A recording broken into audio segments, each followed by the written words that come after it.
So, thank you very much, Totla sir, for this wonderful session on ethics in research uh, in the coursework organized by Department of Commerce, Toshniwal College, Sengaon.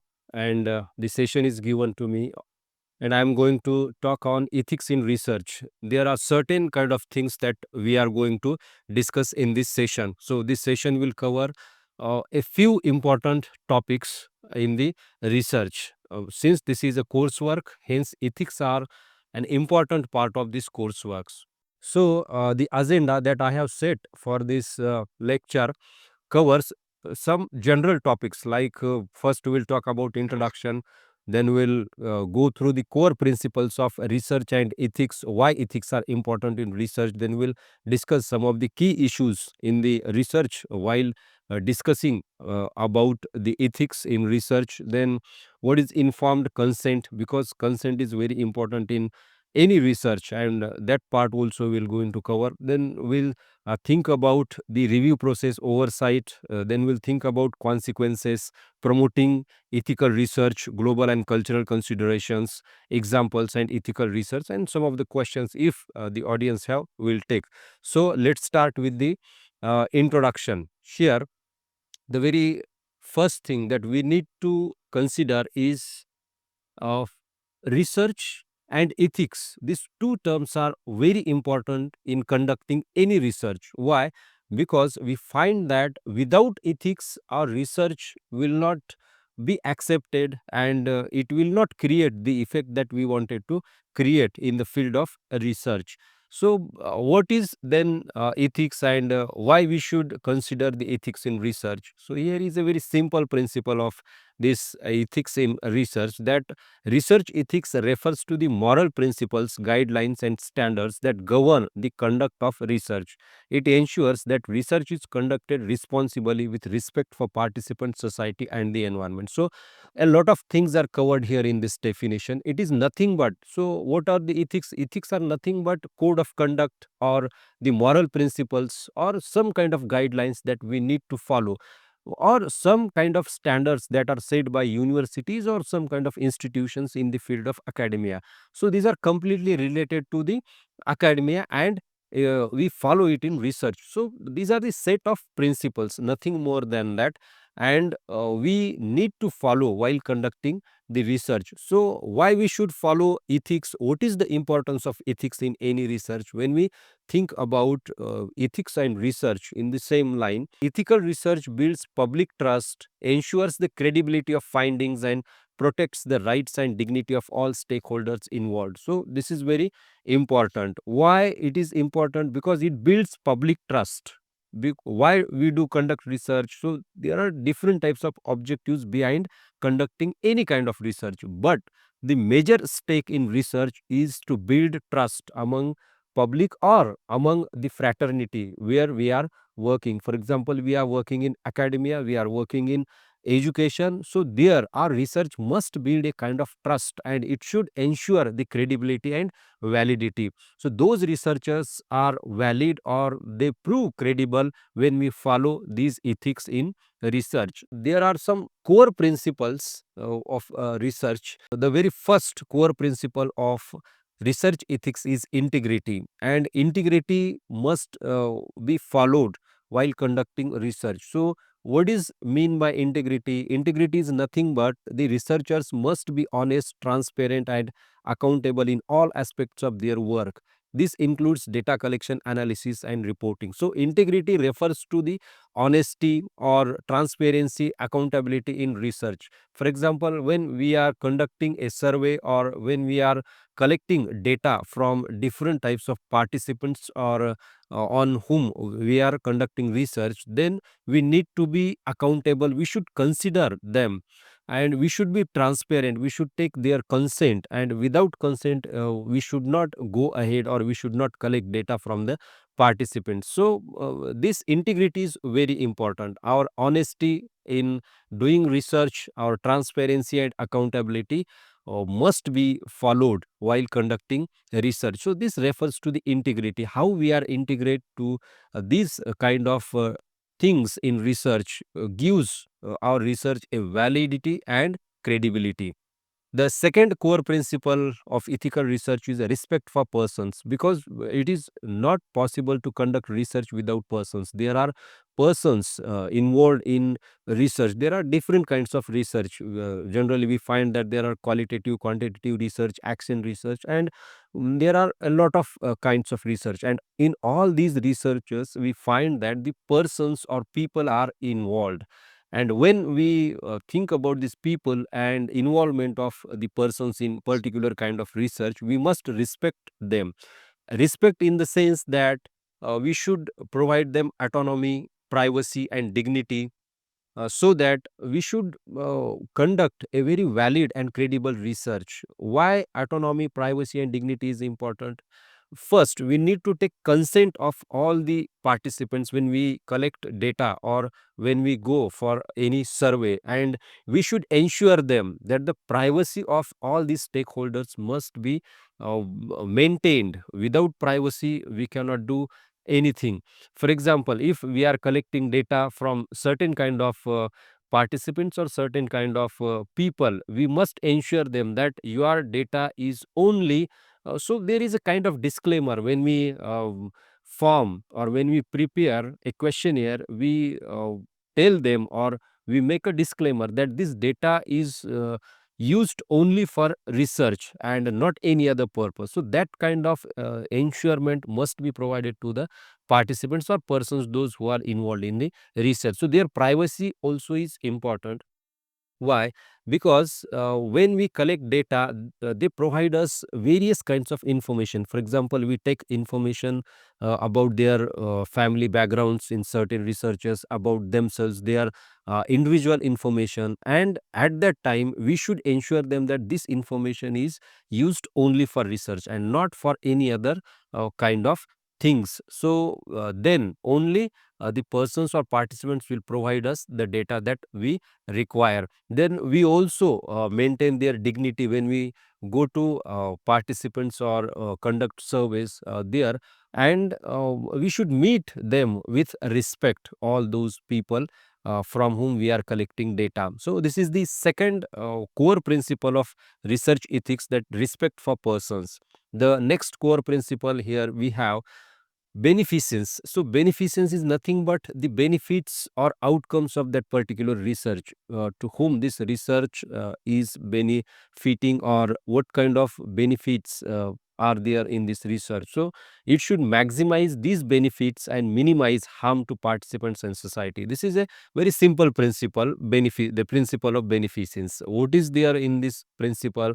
There is nothing. The harm should be minimized in the research and the benefit should be maximized. It means that all the stakeholders who are involved in this research should get benefit of that particular research. When we conduct research, there are certain objectives, and we find that after completing the research, the outcomes of the research should be there for the help or for the benefit of people, and that's why we conduct research. Though we conduct research in academia or in the other fields like multinational companies or other kind of sectors. So this is the third principle of research or ethical research that we must follow. The next principle is the principle of justice. The benefits and burdens of research should be distributed fairly. Vulnerable population should not be exploited. Now, this principle of justice is also very important in research ethics. So, the population or person should not be exploited. There are so many examples when we think about research where there is an example in Nazi Germany, when the Nazi camps were established and certain kind of experiments were made on the humans or the people, those who are there in the Nazi camps, and without their consent, this kind of researches were conducted on human beings, and we find that a lot of exploitation has been made by Nazi army in those camps in Germany. So this is a, we can say that injustice made to these people in the camps. So this kind of things we should avoid while conducting our research. We should respect people. We should respect participants. and we must follow the certain rules and regulations that are set by our universities or the institutions we are conducting our research. So this is the principle of justice in research. The next principle, we have accountability. Accountability plays a key role in our research, because researchers are responsible for their actions and must adhere to institutional, legal, and professional standards. As I have already mentioned, that certain kind of rules and regulations are prepared by universities and research institutions to conduct certain kind of research. For example, ICMR, this institution or this institution has its own code of conduct, and every researcher who is conducting research in ICMR follows all the guidelines. Again, we can take an example of our university. So our university also has provided some standards or rules for conducting research, and all these rules and standards we must follow. So this is the principle of research ethics, or we can call it as a core principle, major principle of accountability in research. Now, next, let's move to the key ethical issues in research. So what are the issues there in the research, or when we conduct a research, we face so many problems or ethical issues in research. For example, the very first, here we have plagiarism. Now today we find that the plagiarism has taken with a very serious kind of matter in research, in conducting research. So the first issues or the key ethical issue is plagiarism. So what is plagiarism? Plagiarism is nothing but when we use others idea, others, for example, if someone is conducting research in literature, for example, he is using theme without citing properly, or without attributing the credit to that particular author or person or institution. If we are using the data without acknowledgement, if we are using data, it is called as plagiarism. So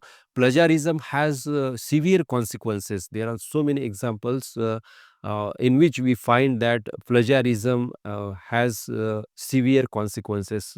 Some of the PhD theses in a particular universities were we can find that they were plagiarized, and they were rejected from awarding the PhD degree. So these kind of consequences may happen when we plagiarize the material. So plagiarism is nothing but citing from others without quoting, or without giving the proper credit, or without any citation. When we take an idea or theme, or for example quotation or statements from others, or from the other platform, we must quote it, we must give full credit, we must attribute from where this data is taken, and from where this quotation or this material is taken.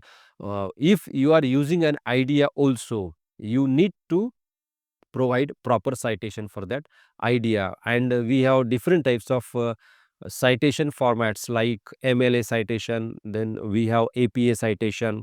In that particular citing style, we can provide this citation, and we can avoid plagiarism in our thesis or in our research. The second ethical issue is data fabrication and falsification. There are many examples in which we find that the data is fabricated and false outcomes have been provided or put forward. So this also should be avoided in the research. Otherwise, these issues will come out, and there may be different consequences of these issues. So we should not fabricate data. When we are using data, we must cite from where this data is derived, and we should not manipulate data also in research. So we can analyze data. For example, we are taking data from stock exchange or from any kind of firm. So we should not manipulate that data, or we should not fabricate data. We should present that data as it is, and then we can make an analysis on the particular data. So this is the second issue.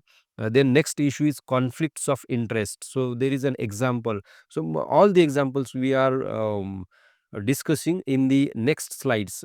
Before that, let's understand why these issues occur in research. So why conflict of interest? There may be different types of interests involved, of different types of people.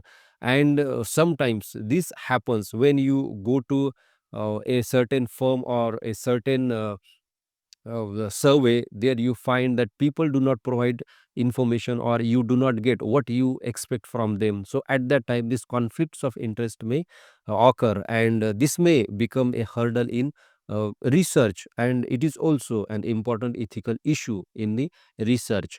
The next issue, we have authorship disputes. There are so many works which authors are disputed, and when we think about these different types of authors and their disputes, we must cite the proper references, proper citations, and we should follow the uh, institutional norms about these authorships, because we find that there are some works whose authors are not determined, and in this or in such cases, the institution determines the authorship and it takes the responsibility. So we should also must be familiar with such kind of disputes, so that the issues or the problems or hurdles do not occur in our research.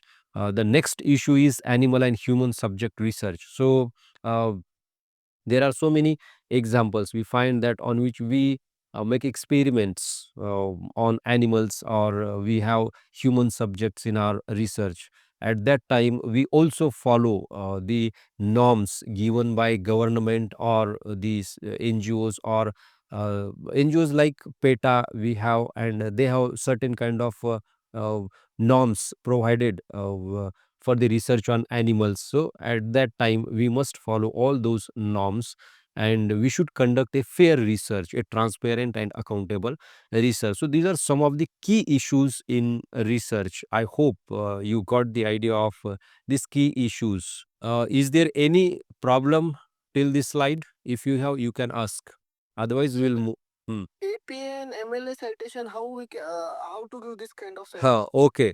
So there are two kinds of citations. The first is MLA, or there are so many actually, but most of the time we follow these two major citation systems. One is MLA. MLA means Modern Language Association of America, and this citation is generally used in language, literature, and social sciences, basically.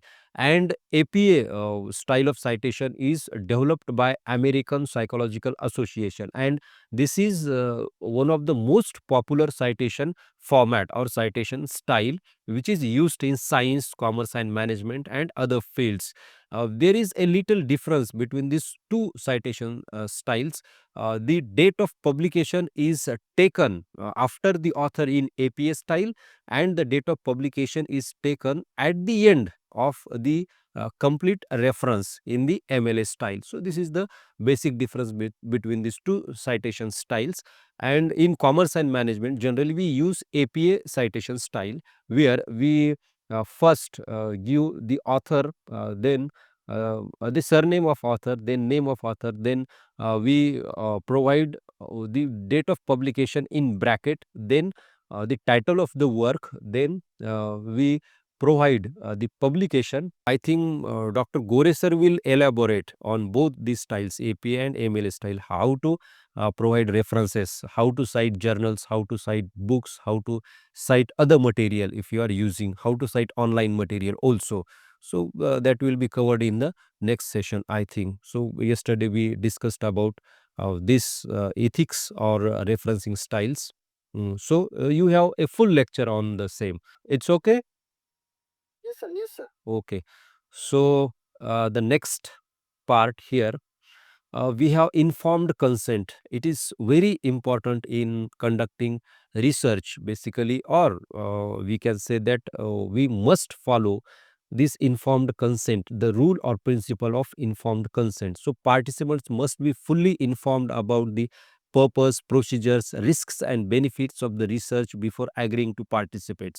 So when we conduct research, we conduct surveys, we collect the data, we prepare questionnaires, but before that we must take consent. Before filling that questionnaire, before conducting research, we must take consent of those participants or those people, those persons on whom we are conducting surveys. Make them aware about the procedures, the risks or benefits involved in that particular research, and this is called as informed consent. So consent should be taken from the participants. So consent must be voluntary, informed and documented. Why documented? Because when some issues will appear after the research, there may be possibility of emerging disputes, or there may be possibility of objections after research, so that we should take written consent of those participants. It is beneficial for us when we take the written consent from those participants. So it must be voluntary. We cannot impose our norms or our questionnaires on the participants. It is voluntary. Then it is informed. So beforehand we give them information that we are conducting this type of research, and we are conducting this type of survey, and you are participating in this survey, and you are providing this kind of information. For example, we are taking family information, we are taking income information, we are taking salary information, different types of information. We should tell them beforehand that we are collecting this information, and this information will be used for research only, and not for any other kind of things. So it should be documented, and special care must be taken with vulnerable populations. For example, children. If we are conducting research on children, it is very difficult to take their consent, or it is very difficult to make them aware that this kind of research is being conducted on the children. Then prisoners, then individuals with cognitive impairments or disabled persons. So we should take very special care of all these vulnerable population while conducting research. So this is informed consent. And next we have ethical review and oversight. So it is very important to review ethics when we conduct research in particular research institution or university or any other firm, that they have set certain kind of reviews or certain kind of boards or certain kind of code of conducts to follow while conducting research. So this must be reviewed, this must be taken into consideration, and after that we should conduct research in particular firm. For example, now we are conducting research in Swami Ramanand Tirth Marathwada University. There they have provided certain kind of code of conduct in research, that we should follow that particular code of conduct. And here we have institutional review boards, which are called as IRBs, and these IRBs review research proposals to ensure they meet ethical standards, particularly for studies involving human subjects. For example, we face RRCs, or we face different types of committees, and we propose them our proposals based on research, and then these research proposals are reviewed, and after that they forward to the next committee. So this is a process of ethical review and oversight in particular institution. Then we find there are ethics committees for animal research. Ethic committees ensure compliance with guidelines for human treatment. For example, we have an organization called PETA, which takes care of all these animal research, and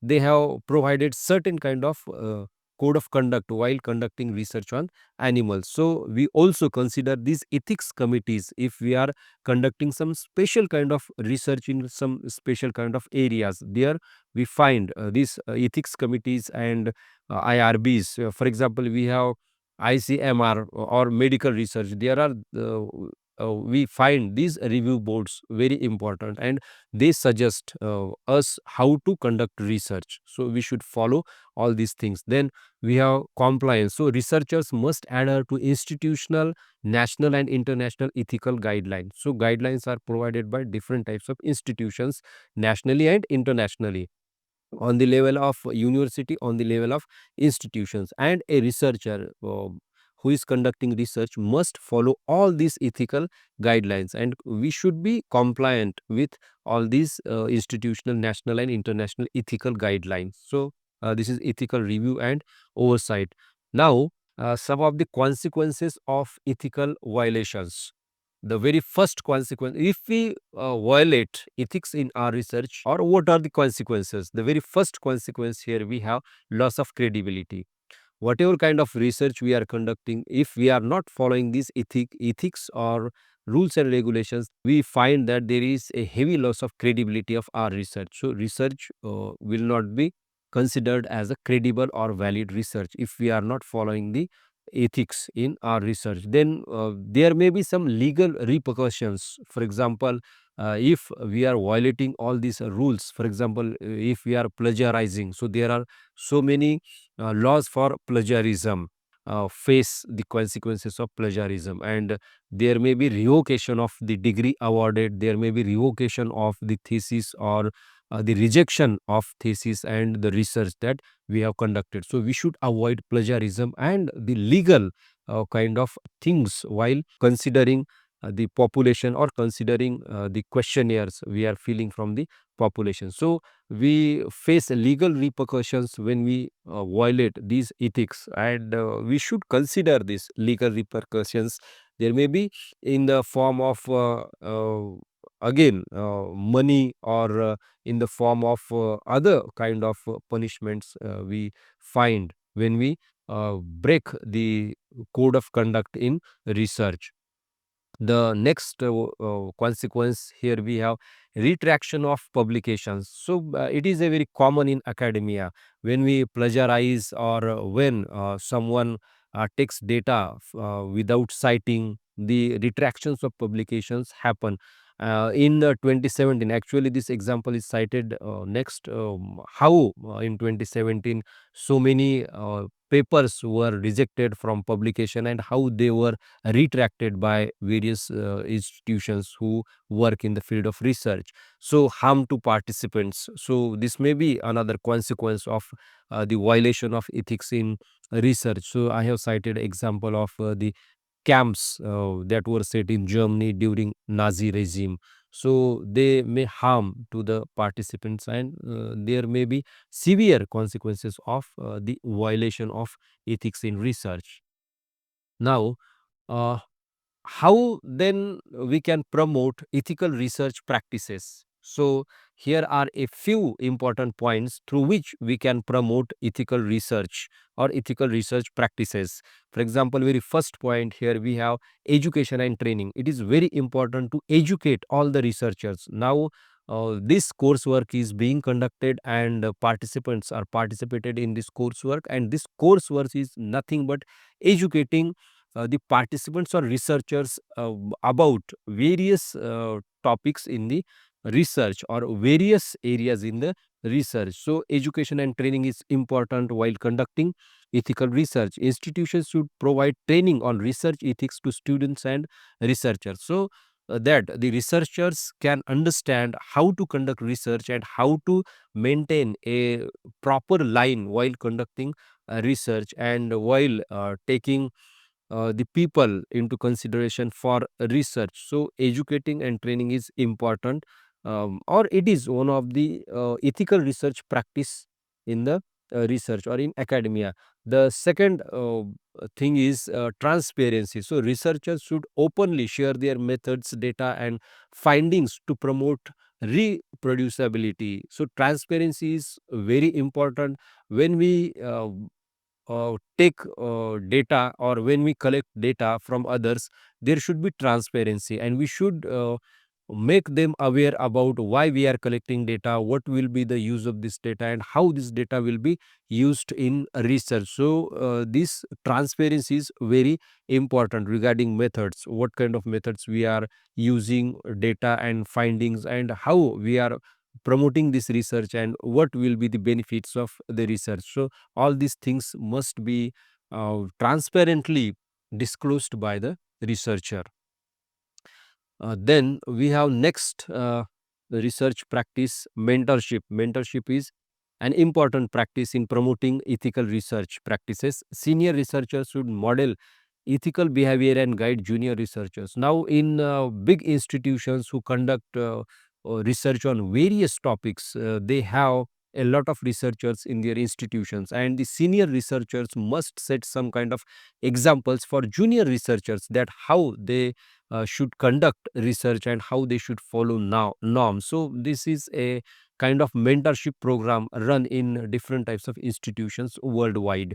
The next principle is whistleblower protection. Say that the issues in researchers, and at that time, institutions should protect individuals who report ethical violations. So there may happen some violations or occur some violations of ethics. At that time, the institution should protect them, and they should fight legal battles if required or if applicable in particular cases. So this is also an important thing which need to be considered by institutions, research institutions, and not the individuals. They should protect individual researchers when this type of issues arises.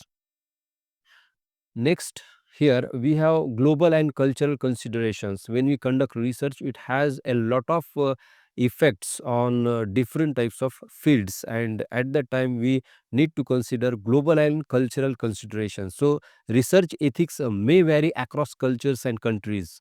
Researchers must aware of and respect these differences. For example, if somebody is conducting research on Adivasi tribes, he must be aware about their culture and how these people behave, and how we can conduct a research based on these Adivasi tribals, and we must tell them in advance that we are conducting research. There may be international collaboration should adhere to universal ethical standards while respecting local norms. So at the same time, we need to consider local norms or local rules and regulations, and at the same time, the international rules and regulations, because there are so many institutions who conduct researches worldwide, and at that time, they consult with the different types of governments and their norms, their rules and regulations. So when we conduct the research across borders, at that time we need to consider these international collaborations and international norms. So this is global and cultural considerations in research. Now let me cite a few examples so that we can understand what kind of consequences are there when we violate all these ethics in research. So here the very first example is in 2011, Pallam Raju, then Union Minister of India, was accused of plagiarizing parts of his MBA thesis. The controversy raised questions about academic integrity among public figures. Now here we can find that these examples tells us that how these consequences may occur when we violate the norms or the ethics in research. So this is an example of a public figure who was then Union Minister, and there was a controversy about his thesis who he submitted in an institution. The second example is in 2018, Dr. Pattiyam Chiranjeevi, a researcher at the University of Hyderabad, was found guilty of fabricating data. So, first example is of the plagiarism. The second example is of we can say that the fabricating of data in a study on cancer biology. The paper was retracted and the researcher faced disciplinary action. So disciplinary action also is part of rules and regulations we can find when we break these rules or regulations, or when we break the ethics in research. So in the next example, we find that in 2014, PETA, which works for animals, India exposed unethical practices in animal testing at the government run laboratory in Hyderabad. Animals were subjected to cruel and unnecessary experiments without proper oversight. So, this is an example of proper oversight and review. The norms which were given by PETA or the governments while handling animals was not properly maintained in a government run laboratory, and there the controversy erupted, and uh, disciplinary action also were taken in that particular case. In 2019, we find a dispute arose between researchers at an Indian Institute of Technology (IIT) over authorship credits for a high impact paper. The disagreement highlighted the lack of clear policies on authorship in Indian institutions. So, this is also an issue in research. Particularly, this issue is of the issue of authorship, and this example is from a famous IIT in India, and there was a paper, and the authorship of the paper came under the uh, dispute or issues. And this kind of things may happen when we break the rules of ethics, or when we conduct research and do not follow ethics or violate ethics and norms.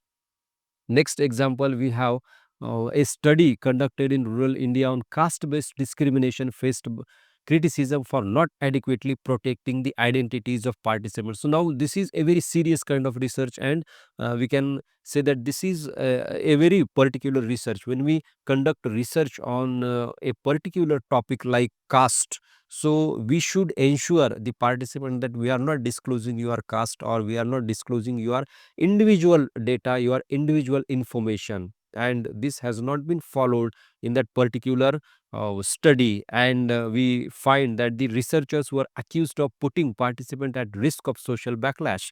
So there may be severe consequences of such kind of researchers. In the next example, we find that in 2020, a junior researcher at a prominent Indian university exposed data manipulation by a senior professor. So these kind of things we find generally occur in academia, or in the research which is conducted in academia. The whistleblower faced harassment and retaliation, highlighting the need for better protection mechanisms. So we find that whistleblowing protection must be given to that particular researcher or the professor in in this particular example. In the next example, we have there is a BT brinjal controversy occurred in 2009, which involved concerns about ethical implications of genetically modified crops in India, and critics argued that the potential environmental and health risks were not adequately addressed. When we conduct research on a large scale, and this research is directly connected to the environment and people, or the health of people, we must follow the norms, or the institutions must follow the code of conduct which is given there.